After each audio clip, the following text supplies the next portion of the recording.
April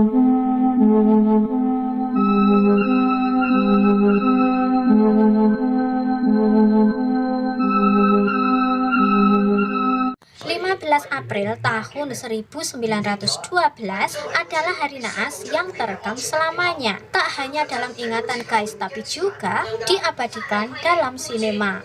Lebih dari seabad yang lalu, kapal Inggris Titanic tenggelam di Samudra Atlantik Utara sekitar 400 mil di selatan Newfoundland, Kanada. Kapal mewah dan salah satu yang terbesar itu berangkat dari Southampton pada tanggal 10 April tahun 1912 dalam pelayaran perdananya melintasi Samudra Atlantik.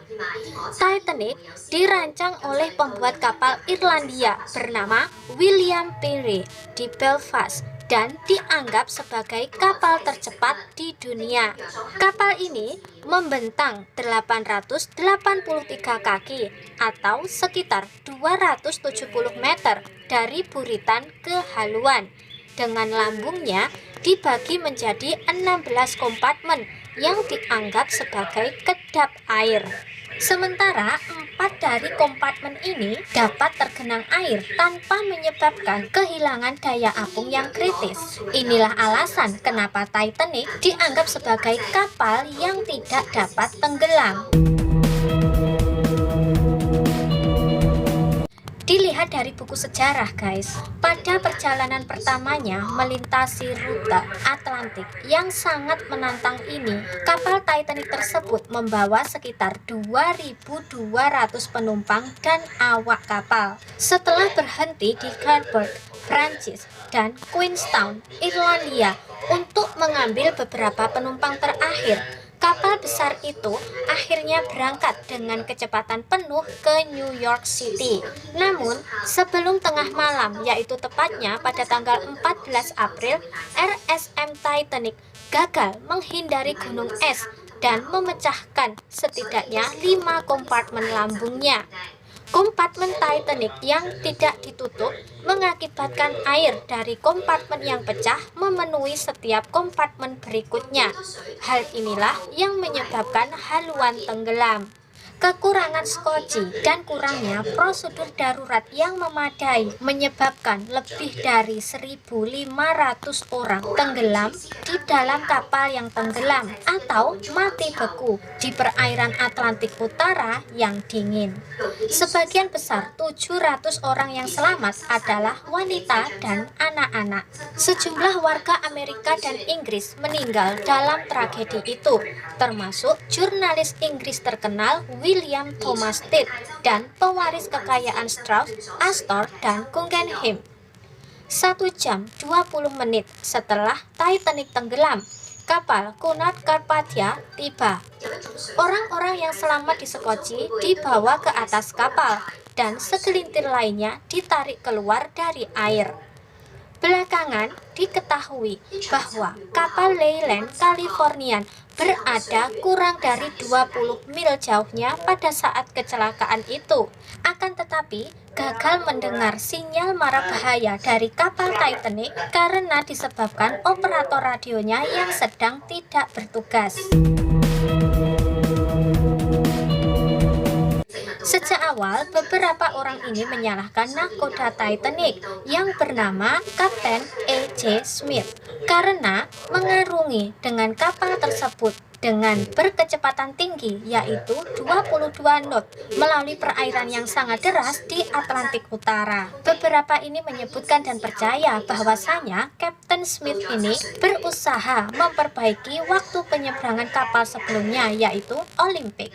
Namun, dalam sebuah makalah tahun 2004, Insinyur Robert Eisenhower berspekulasi bahwa upaya untuk mengendalikan api di salah satu bunker batubara kapal dapat menjelaskan mengapa Titanic berlayar dengan kecepatan penuh. Kurang dari 1 jam sebelum Titanic menghantam gunung es, kapal lain yang berada di dekatnya juga mengirim pesan lewat radio untuk menginformasikan bahwa kapalnya telah dihentikan oleh lapisan es yang padat.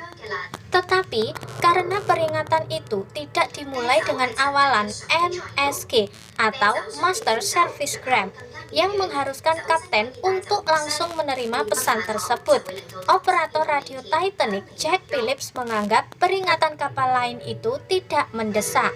Operator radio pun tidak menyebarkan pesan itu. Selain itu, menurut klaim yang dibuat pada tahun 2010 oleh cucu perwira Titanic yang masih hidup, Louis Patten, salah satu awak kapal panik setelah mendengar perintah untuk menghindari mendekati gunung es.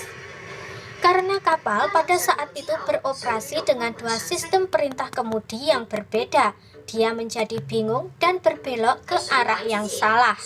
Patten memasukkan versi kejadian ini dalam buku fiksinya tentang bencana Titanic yang berjudul Good as Gold.